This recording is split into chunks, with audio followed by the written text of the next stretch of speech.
हाय दोस्तों, अपन देख रहे थे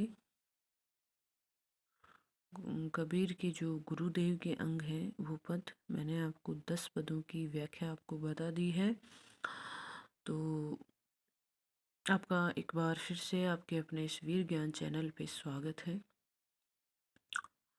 तो आज अपन पढ़ रहे हैं 11वां पद की व्याख्या। अपन देखेंगे, पीछे लागा जाई था लोक वेद के साथी, आगे ते सतगुरु मिलिया दीपक दिया हाथी। अब इन पदों में, सभी पदों में है ना, सतगुरु के बारे में ही बताया है। सतगुरु की जो महिमा है उसी के बारे में बताया गया है, और किसी के बारे में नहीं बताया गया। देखिए क्या है, पीछे लागा जाई था लोक वेद के साथी, आगे थे। आगे थे का मतलब आगे से आकर, दीपक ज्ञान रूपी दीपक। देखिए, प्रस्तुत साखी कबीर के गुरुदेव को अंग से ली गई है। कवि ने गुरु से संपर्क होने से पहले लौकिक और वेद शास्त्रों के अनुसार व्यवहार करने के बारे में बताया है। गुरु ने अपने जीवन में, मेरे जीवन में क्या परिवर्तन लाया है, इसके बारे में कबीर ने बताया है। प्रसंग मैंने आपको बताया क्या कि प्रस्तुत साखी कबीर के गुरुदेव के अंग से ली गई है। इसमें कबीर ने, गुरु ने मेरे जीवन में क्या परिवर्तन लाया है, यहाँ पर इसके बारे में बताया है। तो देखिए, कवि कह रहा है, मैं तो लोक और वेद के पीछे लगा हुआ था। अर्थात पीछे लगा जाई था, मैं तो लोक और वेदों के पीछे लगा हुआ, अर्थात लौकिक जीवन व्यतीत कर रहा था। लौकिक का मतलब होता है इस लोक में, इस लोक में रहकर जीवन व्यतीत कर रहा था। और जो इस लोक में क्या है, वेद है, वैदिक मान्यताओं के बंधन में पड़ा हुआ था, लोक वेद के साथ ही। और इस संसार में, इस लोक में जो वेद होते हैं उनके बंधन में मैं पड़ा हुआ था। आगे ते सतगुरु मिलिया दीपक दिया हाथे। आगे कह रहे हैं कि सतगुरु ने मुझे यूं अज्ञान पूर्वक सांसारिक जीवन व्यतीत करते हुए देखकर आगे से आकर बढ़कर मेरे हाथ में ज्ञान रूपी दीपक दे दिया। अर्थात आगे थे भाई, इस संसार में मुझे जीवन जीते हुए मेरे गुरु ने मुझे देख लिया, और फिर उन्होंने स्वयं आकर मेरे हाथ में ज्ञान रूपी दीपक दे दिया। अर्थात गुरु द्वारा दिए गए ज्ञान से मेरा जो जीवन है वो पहले से अधिक मतलब ज्ञानपूर्ण हो गया है। जीवन का जो ढंग है वो मेरे गुरु के आने से पहले अज्ञानतापूर्वक था, मैं ज्ञान होकर जीवन जी रहा था। तो अभी इसमें विशेष रूप से देखें तो कबीर ने इसमें गुरु की जो कृपा है उसको व्यक्त किया है। और इसमें है ना, अतिशयोक्तिपूर्ण अलंकार है, बढ़ा चढ़ाकर वर्णन। अतिशयोक्ति अलंकार कहाँ होता है कि जहाँ पर बढ़ा चढ़ाकर वर्णन प्रस्तुत किया जाता है, वहाँ पर अतिशयोक्तिपूर्ण अलंकार होता है। दीपक दिया तेल भरी, बाती दई अघट, पूरा किया बिसाऊ वहाँ, बहुरी न आव हठ।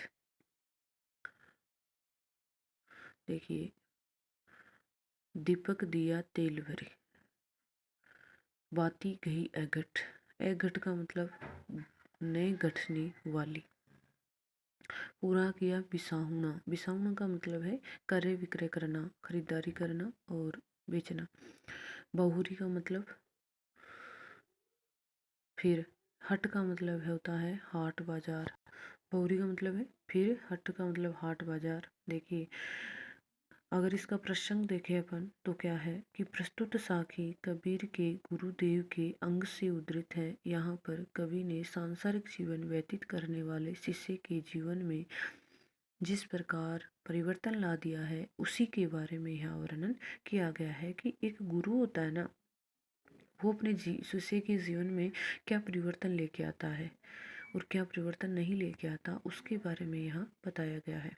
तो कवि कह रहा है कि गुरु ने, व्याख्या देखिए इसकी, कि कवि कह रहा है कि गुरु ने दीपक दिया तेल भरी, कि गुरु ने ज्ञान रूपी दीपक को प्रेम रूपी तेल से भर दिया है, और उसमें कवि ने घटने वाली बत्ती ढाल दी है। बाती दी घट, और उसमें ऐसी बत्ती डाली है कि जो कभी घटने वाली नहीं है।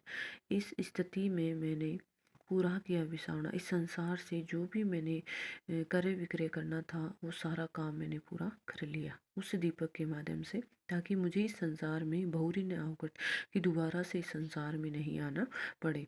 अर्थात कवि यहाँ पे कहना चाह रहा है कि गुरु ने मुझे ज्ञान दिया है, ईश्वरीय प्रेम दिया है, ईश्वर के प्रति अत्यंत लगाव उत्पन्न गुरु ने मेरे साथ किया है।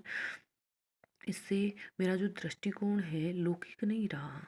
आगे कवि कह रहा है कि मैं ईश्वर की ओर उन्मुख रहा। इस प्रकार जीवन व्यापन करते रहने से मैं फिर से जन्म मरण के चक्कर में मुझे पड़ने की आवश्यकता नहीं है। मतलब कवि ये कहना चाहता है कि गुरु ने ज्ञान रूपी दीपक को उसमें प्रेम रूपी बत्ती भर के मुझे दे दिया है। उस बत्ती के माध्यम से, उस दीपक के माध्यम से मैंने इस संसार में जो भी खरीदारी करनी थी, क्रय विक्रय करना था, वो सारा काम कर लिया है, ताकि मुझे इस संसार में दोबारा नहीं आना पड़े।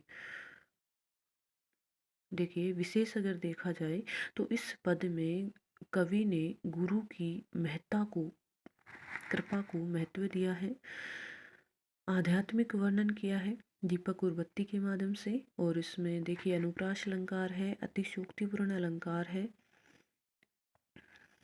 और भाषा जो है वो सदुकड़ी भाषा है।